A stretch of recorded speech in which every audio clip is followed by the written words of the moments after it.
ஒரு மனிதன் பெற்றுக்கொள்ளத்தக்கதாக ஓட வேண்டுமானால் அவன் யாராக இருக்கணும்? 26ஆம் வசனத்தின் முதல் வரி சொல்லுகிறது, நிச்சயம் இல்லாதவனாக ஓடேன்.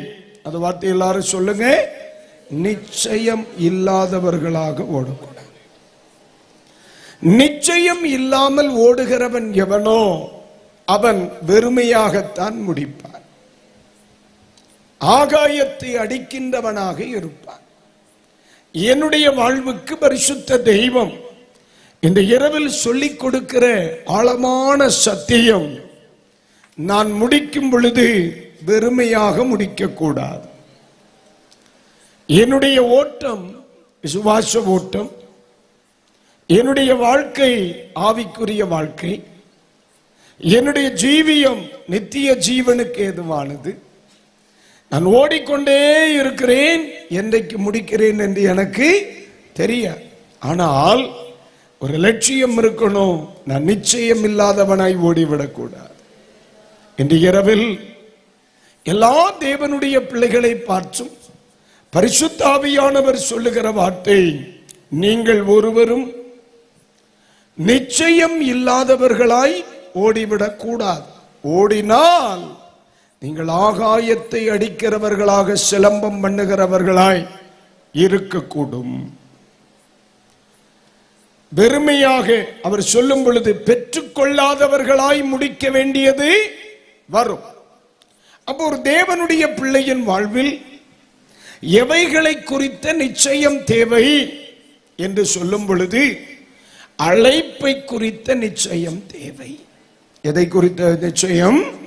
அழைப்பை குறித்த நிச்சயம். பாருங்க, நேற்று இரவில் நான் பிரசங்கித்தேன் என்றாலும் இந்த பகுதியில் நேற்று இரவில் உங்களுக்கு பகிர்ந்து கொள்ள வேண்டிய இன்னொரு வார்த்தைகளும் இருந்துச்சு.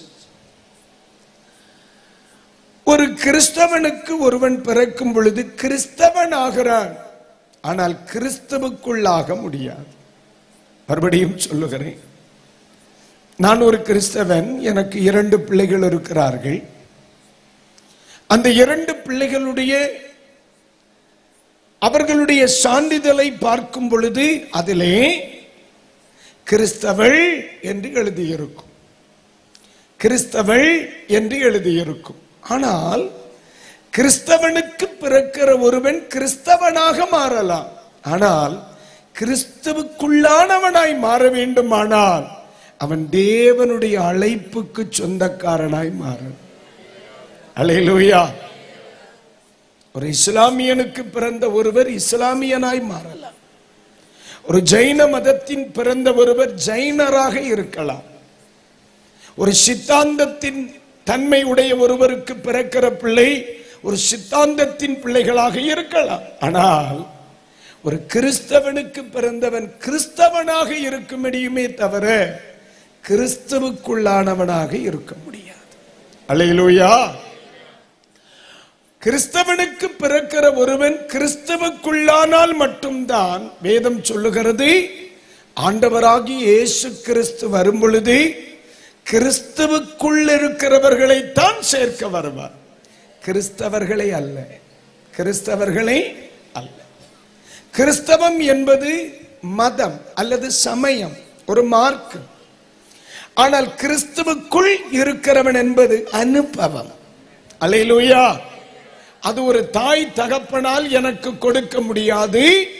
எனக்கும் இயேசுவுக்கும் இடையில் ஒரு சரியான அழைப்பின் தொடர்பு உண்டானால் மட்டுமே நான் கிறிஸ்துவுக்குள்ளானவனாக இருக்க முடியும்.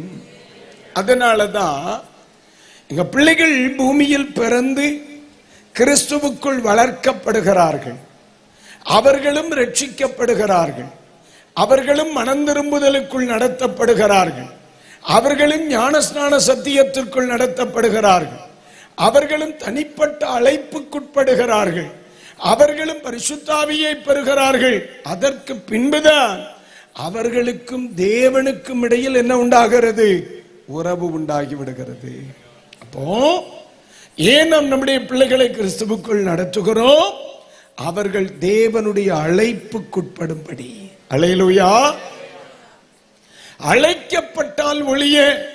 இந்த கனமான ஊழியத்தை செய்ய முடியாது என்று எபிரேய நிருபக்காரர் சொல்லுகிறார். அதே போல உன்னதமான தேவனுடைய அழைப்பு ஒரு மனிதனில் வெளிப்பட்டால் மட்டுமே, அந்த அழைப்புக்கு கீழ்ப்படிந்தால் மட்டுமே மனிதனுக்கும் தேவனுக்கும் இடையில், இரட்சகருக்கும் இடையில் ஆழமான உறவு உண்டாகி விடுகிறது. அதனாலதான் நம்ம பிள்ளைகளை சரியாய் கிறிஸ்துவுக்குள்ளே நடத்துகிறோம். அல்லேலூயா, கர்த்தருக்கு ஸ்தோத்திரம். இரண்டாவதாக, ஒரு மனிதன் தன்னை அழைத்தவரை குறித்த அறிவு ஒரு மனுஷனுக்கு வேண்டும். தேவன் தன்னை அழைத்தார் என்ற அறிவும், என்னை அழைத்தவர் இன்னார் என்ற அறிவும் ஒரு மனிதனில் இல்லை என்றால் நிச்சயமாகவே அவன் ஆகாயத்தை அடிக்கிறவர்களாக சிலம்பம் பண்ண வேண்டியது வரும். காரணம் என்ன? நான் ஏற்கனவே நேற்று சொன்னேன். ஏலி சாமுவேலை அழைக்கிறார். ஆனால் சாமுவேல் தேவன் சாமுவேலை அழைக்கிறார். ஆனால் சாமுவேல் யாரிடத்தில் போய் நிற்கிறார்? ஏலியினிடத்தில் போய் நிற்கிறார். மறுபடியும் ஆண்டவர் அழைக்கிறார். அழைப்பது தெய்வம், போய் நிற்பது மனிதனிடத்தில். அழைப்பது தெய்வம் என்ற அடையாளம், அழைப்பது தெய்வம் என்ற நிச்சயம், என்னை அழைத்தவர் யார் என்ற நிச்சயம் இல்லை என்றால் கண்டவனுக்கு முன்ன எல்லாம் போய் நிற்க வேண்டியது வரும். அல்லேலூயா. பரிசுத்த வேதாகமத்தில் படிக்கும் பொழுது சரியான அறிவில்லாமல் வாழ்ந்த பலரும் உண்டு. அதிலே ஒருவர் மகதலேனா மரியாள். அவரோடு கூட இருந்த ஆமென் ஸ்தோத்திரம் பேதுருவும் அவரோடு இருந்த உடன் சீஷனும். ஒரு குறிப்பிட்ட நேரத்தில் ஆண்டவர் இயேசு கிறிஸ்து உயிரோடு கூட எழும்ப, ஆண்டவர் இயேசு உயிரோடு எழும்பினார் என்ற செய்தியை மகதலேனா மரியாள் வந்து சொல்ல, அவரோடு இருந்த சீடர்கள் ஓடி போய் எங்கே பார்க்கிறார்கள்? கல்லறையில் பார்க்கிறார். கல்லறையில் பார்க்கும் பொழுது வானதூதர்களின் வார்த்தை என்ன? உயிரோடு இருக்கிறவரை மரித்தோரிடத்தில் தேடுகிறது. என்ன தேடுகிறது? யாரை? உயிரோடு இருக்கிறவரை. ஆனா தேடுகிறது எங்கே? செத்தவர்களின் கூட்டத்தில். தேடுகிறது உயிர் தெழுந்தவரை. என ஏற்கனவே மார்த்தாள் வந்து சொல்லிட்டாங்க, மகதலேனா மரியாள் வந்து சொல்லிட்டாங்க, இயேசு அங்கே இல்லை, இயேசு அங்கே இல்லை, அவர் உயிரோடு எழும்பினார் அப்படி சொல்லிட்டாங்க. அப்ப இவங்களுக்கு ஒரு செய்தி கிடைச்சிருச்சு, மரித்தவர்களின் கூட்டத்தில் இயேசு இல்லை, ஆண்டவர் இயேசு உயிரோடு எழும்பினார் என்ற செய்தி கிடைத்தும் எங்க தான் போய் நிற்கிறார்? மரித்தவர்களின் கூட்டத்திலே. தேடுகிறது உயிருள்ளவரை, தேடுகிறது உயிருள்ள தெய்வத்தை, தேடுகிறது உயிர் தெழுந்த தெய்வத்தை, தேடுகிறது மரணத்தை ஜெயித்தவரை, தேடுகிறது வாக்குத்தத்தத்தின் புதல்வனை, தேடுகிறது என்னை உயிர்ப்பிக்கிற தெய்வத்தை. ஆனால் நான் தேடுகிறதோ மரித்தவர்களின் கூட்டத்தில். இதற்கு காரணம் என்ன?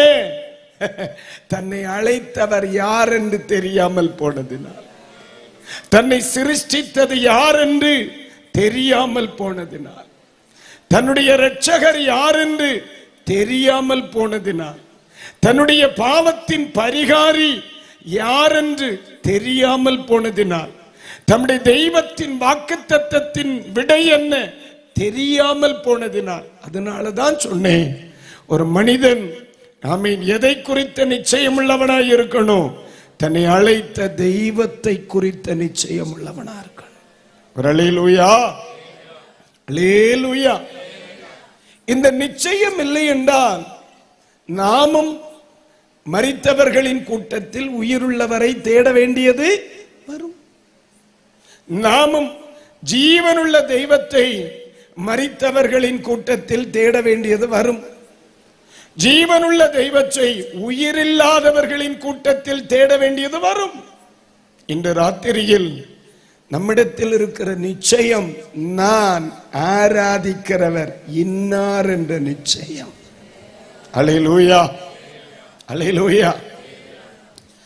நம்முடைய தெய்வம் மனிதனாய் பிறந்து மனிதனால் புனிதனாக்கப்பட்டவர் அல்ல, மனிதனை புனிதனாக்குகிற தெய்வம் இல்லையா? நம்மை பரிசுத்தமாக்கினவர் அவர், நம்மால் பரிசுத்தமாக்கப்பட்டவர் அல்ல.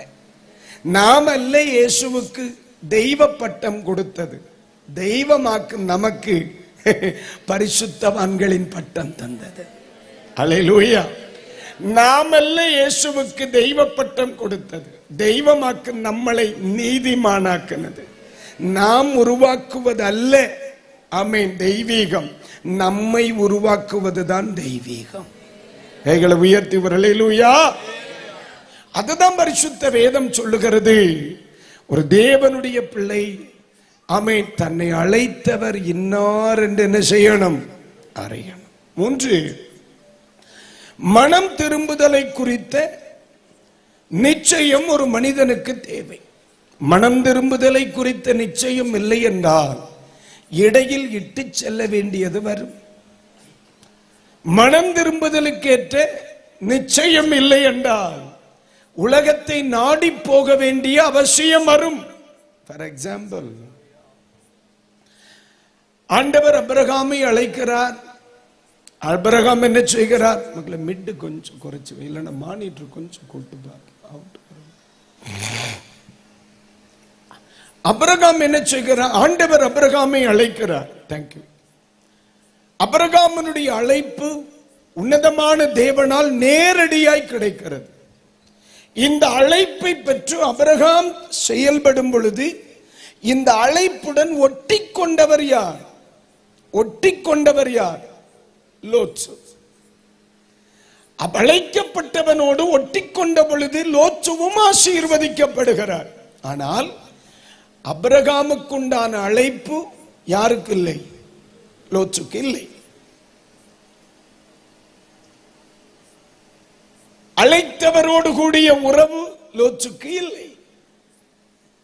விட்டு வந்தேன் என்று சொல்லுவதற்கு லோத்துக்கு சரித்திரம் இல்லை, கூட வந்தேன் என்று சொல்லலாம். விட்டு வரவில்லை, கூட வந்தேன். இந்த நிச்சயம் இல்லாத லோத்து இடையிலே ஒரு சின்ன மனஸ்தாபம் வந்தவுடனே அவன் மனம் பிரிந்து போக வேண்டும் என்கிற எண்ணத்தை கொண்டு வருகிறது. அது சொல்லுது உங்களுக்கு புரியும் நினைக்கிறேன். அல்லேலூயா. காரணம், தனிப்பட்ட வாழ்க்கையில் அழைப்பு இல்லை. தனிப்பட்ட வாழ்க்கையில் அழைத்தவரோடு கூடிய உறவு இல்லை. தனிப்பட்ட வாழ்க்கையில் ஒரு விட்டு வந்தேன் என்று சொல்லத்தக்க ஒன்று இல்லை. காரணம், கூட வந்தேன் என்று சொல்லலாம். காரணம், லோத்தினுடைய உறவு அபிரகாம், லோத்தினுடைய நம்பிக்கை அபிரகாம், லோத்தினுடைய சொத்து அபிரகாமின் சொத்து, லோத்தின் சொத்து. லோத்துக்கு எல்லாமே அபிரகாம் தான். அப்ப விட்டு வந்தேன் என்று சொல்வதற்கு ஒண்ணுமே இல்லை. ஆனா ஒரு சின்ன மனஸ்தாபம் வந்தவுடனே மனம் திரும்புதலின் தெளிவில்லாததனாலதான் வாக்குவாதம் பண்ணுகிற இருதயம் உண்டாயிற்று. நீங்க நல்லா கவனிங்க. ரட்சிக்கப்பட்ட பலரும், தெய்வத்தை அறிந்த பலரும் வெகு விரைவில் வழக்காட நிற்கிறான் என்றால் தெளிவாய் புரியணும். தன் தனிப்பட்ட ஜீவிதத்தில் மனம் திரும்புதலை குறித்த நிச்சயம் இல்லாதவன் வேகமாய் வழக்காடுவான், சண்டைக்கு நிற்பான். ஒதுங்கி போக வேண்டும் என்ற மனநிலை வராது, விட்டு கொடுக்க வேண்டும் என்கிற மனநிலை வராது, சகிக்க வேண்டும் என்கிற மனநிலை வராது. இந்த 3 மரணம்னா நம் மனம் திரும்புகிறதின் நிச்சயம் உண்டானவனா இருக்கணும். நான் சொல்லுது எத்தனை பேருக்கு புரியுது? அல்லேலூயா. மனம் திரும்புதலின் நிச்சயம் இல்லாததுனால என்னால் லகுவாய் சண்டையிட முடிகிறது, பிரிவினையை விரும்ப முடிகிறது. நீ வேண்டாம், நான் கிழக்கே போனால் மேற்கே, மேற்கே போனால் கிழக்கே. நீ மறுபடியும் சொல்லுவேன், இந்த மனம் திரும்புதலின் நிச்சயம் இல்லாததுனாலதான் அந்த மனிதனுக்கு சோதோம் கொமோரா பட்டணம் தேவனுடைய தோட்டத்தை போல இருந்தது. அல்லேலூயா. அந்த மனம் திரும்புதலின் நிச்சயம் இருந்தால் சோதோம் கொமோரா அவ்வளவு செழிப்பா என்ன செய்யாது தெரியாது. காரணம், அழைப்பு மிக முக்கியமானதாக இருக்கும், தெரிந்து கொள்ளுதல் மிக முக்கியமானதாக இருக்கும். ஒரு மனுஷன் இடைப்பட்ட ஜீவியத்தில் ஆண்டவரை விட்டுவிட்டு, சத்தியத்தை விட்டுவிட்டு, தேவ கிருபையை விட்டுவிட்டு உலகத்தை நாடி செல்லுகிறான் என்றால் அவன் யாராகத்தான் இருக்கணும்? மனம் திரும்புதலின் நிச்சயம் இல்லாதவனாகத்தான் இருக்கணும். அல்லேலூயா. மனம் திரும்புதலின் நிச்சயம் உள்ளவன் அவன் சொல்லுகிற ஒரே வார்த்தை, கிறிஸ்துவின் அன்பை விட்டு என்னை பிரிக்கிறவன். அல்லேலூயா. கிறிஸ்துவின் அன்பை விட்டு என்னை பிரிக்கிறவன் யார்? அந்த மனிதனுடைய அப்பகுதியின் வசனத்தை நீங்க படிச்சீங்கன்னா, நாசமோ மோசமோ பட்டயமோ பஞ்சமோ அப்படி எழுதுவார். சூழ்நிலைகள் எல்லாமே எதிராக இருக்கிறது, ஆனால் இருதயம் திடனாக இருக்கிறது. சூழ்நிலைகள் அனுகூலமாக இல்லை, இருதயம் திடனாக இருக்கிறது. ஒரு தேவ பிள்ளையின் மனம் திரும்புதல் தெளிவாக இருக்குமானால் கிறிஸ்துவை விட்டு வெளியே வர அவனிடத்தில் 1000 பேர் வற்புறுத்தினாலும் அவன் மனம் சம்மதிக்காது. காரணம் என்ன? தன் மனம் திரும்புதலில் நிச்சயம் உண்டு. அல்லேலூயா.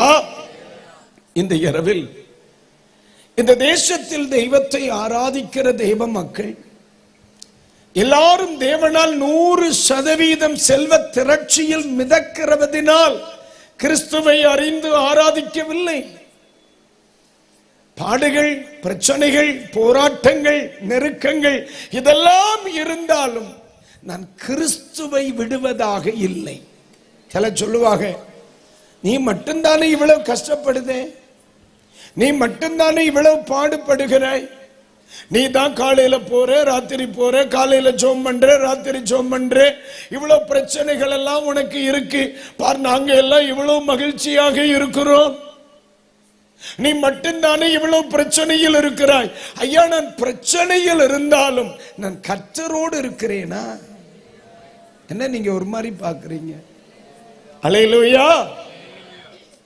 பிரச்சனைகள் 1000 இருந்தாலும் பரிகாரி உடன்தானே இருக்கிறார்.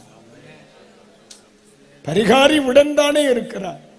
எவ்வளவு பாடுகள், எவ்வளவு பிரச்சனைகள், எவ்வளவு சவால்கள் இருந்தும் கர்த்தர் கைவிடவில்லையே. ஆமாவா இல்லையா? ஆமாவா இல்லையா? காரணம் என்ன?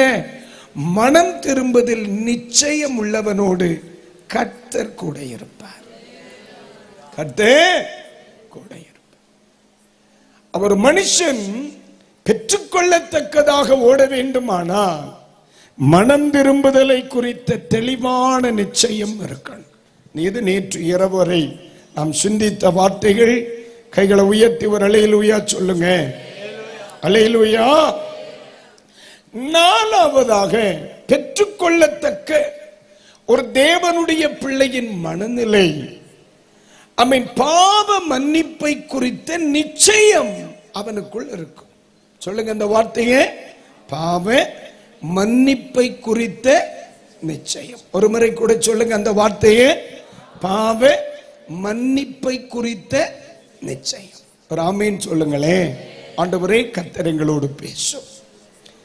எந்த ஒரு தேவனுடைய பிள்ளை தன்னுடைய தனிப்பட்ட வாழ்க்கையில் இந்த நிச்சயம் உடையவனாக இருக்கிறானோ, அவனை இந்த உலகத்தில் ஏதொரு வல்லமை, ஏதொரு ஆலோசனை அவனோடு அழுத்தம் கொடுத்தாலும் அவனை கிறிஸ்துவை விட்டு பிரிக்க முடியாது.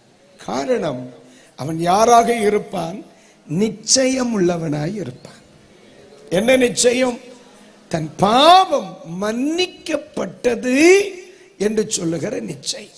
இது ஊழியம் செய்கிற எங்களுக்கும் இந்த வார்த்தைகளை கேட்கிற ஒவ்வொரு தேவ பிள்ளைகளுக்கும் இருக்க வேண்டிய ஒன்று.